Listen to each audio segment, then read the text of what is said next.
po, nandito po kami sa night market dito sa Baguio. Nagpe-prepare na po sila. Ganito pala dito. For the first time, simula umpisa, nakita ko kung paano mag-prepare ng night market dito sa Baguio City. Ayan. Sobra pa ring daming tao. Ayan, dito tayo sa gilid para hindi tayo makaabala. Siyempre, as usual, kasama ko itong mga pangit na to. Uy, grabe ka naman dito. Ito pa, itong dalawang to. Ayan. Ayan po, preparation ng night market. Kasi sa 22, aalis na kami, mamimili kami ngayon.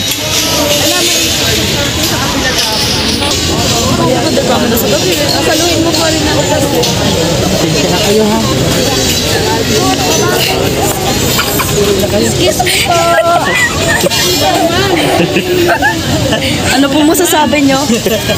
Garaman siya. Sanang miski 10. Para makabili man dyan yung ito mo 10 sabi ko. Makapakal baka mas snowbear. Tuwang-tuwa itong mga kasamahan ko rito. Ayan si Kuya. Ayun o.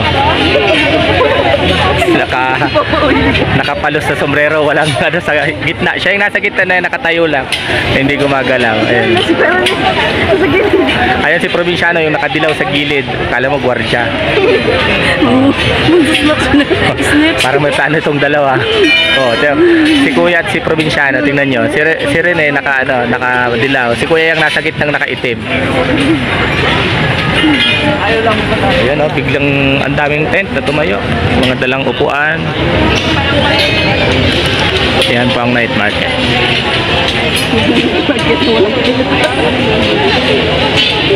Ayan 9:38 PM pero ganito pa rin kabisi ang Baguio City.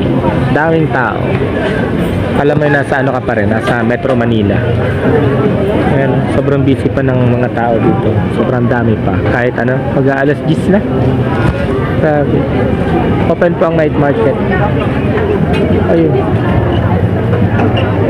Hanggang dyan sa may overpass ang night market. Hanggang din doon sa may SF ang night market. Ayan yung maliwanag kong yan. Ano na ho yan? SM City Baguio. Yung maliwanag kong yan.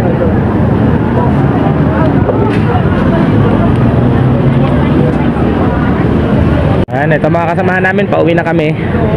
Charlie, Hazel Ann, Square at si ate. Ayan.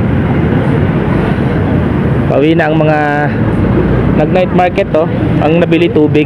Grabe. Bising-bisa pa rin ang Baguio City. Anong oras? Alas 10 eksakto. Pero ganito pa rin karaming tao. Tawid tayo. Ayan, tawid kami.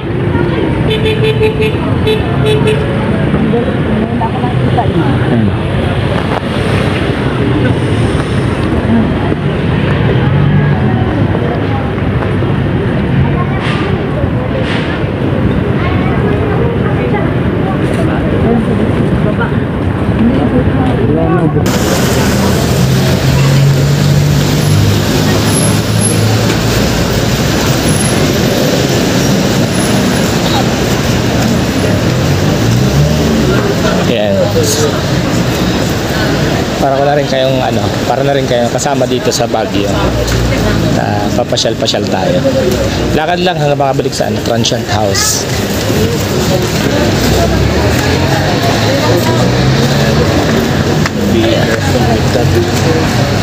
Kaya lang ulit ako lakad ng malayo-layo. Uy, naiwan sila. Minto. Grocery kayo? Oo nga. So, teka lang, i-confirm natin. Ito.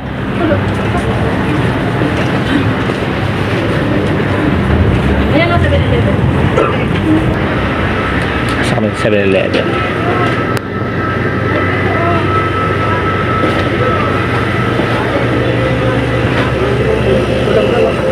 Ha? Wala?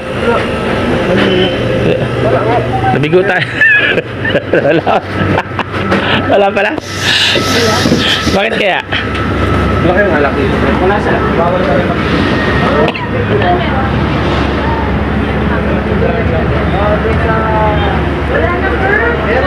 Bawal ho pala magbenta ng ano, ng alak ang ano dito. Ang kahit wine ang 7-Eleven.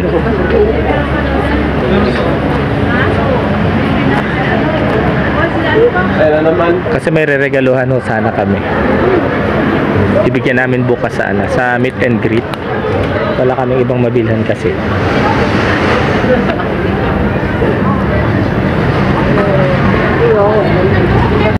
Yan, pauwi ng mga taga-bundok. Ang sexy ng kasama namin, no? Oh.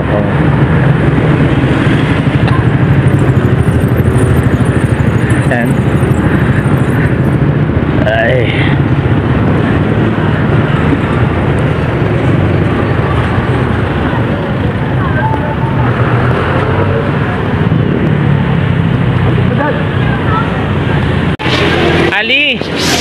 Ali, anong nabili mo sa ano, night market? Wallet! Ha? Wallet! Tsaka? Kawaan? Cardigan? Ako wala. Nagpagod lang. Walang binili. Grabe, puro pababa, pataas. Siguro mga ano na kami naglalakad. Mga 20 minutes na. Pero ano tang, okay lang, hindi ka pagpapawisan pag naglakad ka dito sa Baguio. Tamang ano lang, malamig lang. Hindi ka feel mong hindi ka malagkit kung ganon. Dito mas magandang mag-jogging pag madaling araw. Sarap tumira dito sa Baguio. Ganda lang ano nila So ayan, ang nakapamili lang si ate, si Charlie at si Aan. Pero ako hindi ako nakapamili. Ayoko kasing bumili ng isang items na ano na hindi ko masyadong nakikita. Pagkagabi kasi medyo malabo ang mata ko. Kaya talagang hindi ako bumili. Medyo ano kasi madilim dun sa night market. So, syempre si Managera, anong nabili mo? Jacket lang na ukay. Jacket lang na ukay. Nakapag-ukay pa siya. Ano yan? Kulang pa nga. Kulang pa? Kaya medyo may madilim na part ng kaming dadaanan. Pero okay lang. Kasi dyan sila Kuya Red. Doon pa sila, nasa likod pa. Medyo malayo pa. Si Kuya nauna na, nainip kasi kakaintay kina Hazel Ann. Kasi tawag dito, napahiwalay kasi sila sa grupo kanina. So dapat talaga pag magkakasama kayo may isang part lang na doon kayo magkikita-kita ng ganitong oras, pag-uusapan nyo na para hindi nakakainip. Kanina pinaghahanap namin si si Hazel Ann, siya yung nawala sa grupo.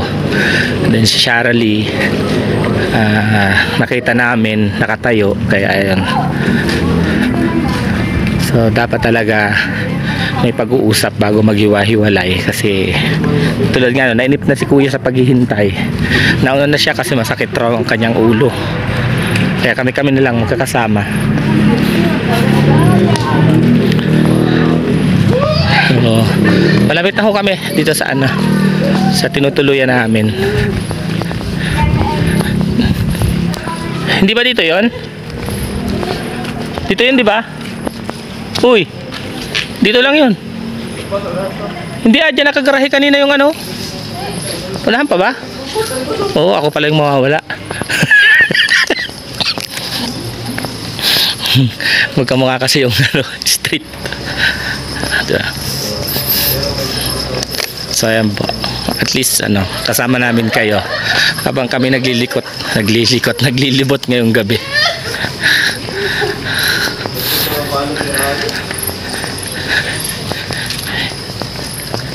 Ngayon na lang ulit ako nakapaglakad ng halos mag 30 minutes o mahigit na. Ayan. Ayun sila Ate Lorne, ang layo pa nila. Layo pa yung mga gores.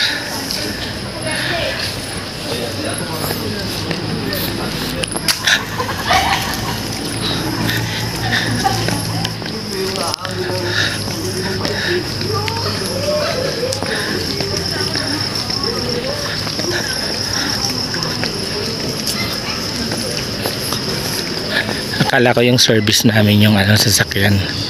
Hindi naman pala. So yun ho yung service talaga namin. Ayan, dito nakagarahe kasi mahirap nang iakyat. Tatlong sasakyan na kasi sila dun sa garahe. Medyo mahaba kasi yung service namin. Kaya hindi na inakyat. So ito, kami naman yung paakyat. Malapit na po kami sa transient. Medyo nakakahingal. Pero hindi tulad sa ano, hindi tulad sa diet na talagang kung ganito akyatin. Siguro mga 30 meters to 50 meters. Hingal na ako niyan. Kanina papaakyat baba ang dinadaanan namin. Kaya okay lang. Ito may mga nakakasalubong pa rin kami.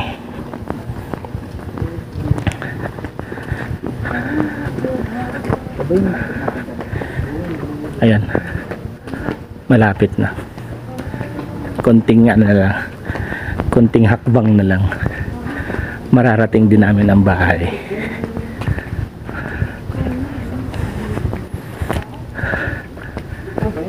Medyo hingal na ako. Ito na. Ito na kami. Yan o. May dalawang sasakyan na. Tapos yung sasakyan ni Kuya Red nandito na. Kaya hindi na kasya yung van. So ito yung transient house. Ayan. Dito kami ngayon.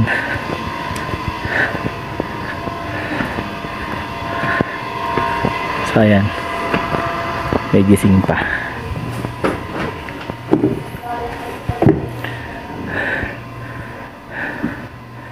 Yun. Nakarating din sa wakas. Charge na. Full charge na. Yup.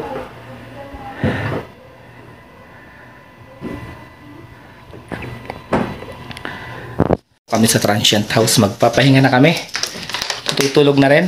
Maraming salamat po sa lahat ng sumusuporta kay Daddy Don at sa buong team Kalingap, sa pangunguna ni Kuya Bal, ni Ate Edna Vlog, ni Kalingap Rab, at buong team Kalingap, and especially to Ma'am Gina Peralta. Ayan, maraming salamat po. At si Ma'am Gina Peralta yung sponsor nitong transient house. Ayan. At salamat din po kay Jepong sa kanyang anak, sa kanyang sister-in-law na daughter-in-law na si Miss Sakura, tsaka yung anak ni Tita Gina, sino ngayon yung nag-asikaso din sa atin, Jermaline. Ayan. Maraming salamat po sa family Peralta, sa family po ni Tita Gina. Ingat po kayo at ingat din kami. God bless us all po.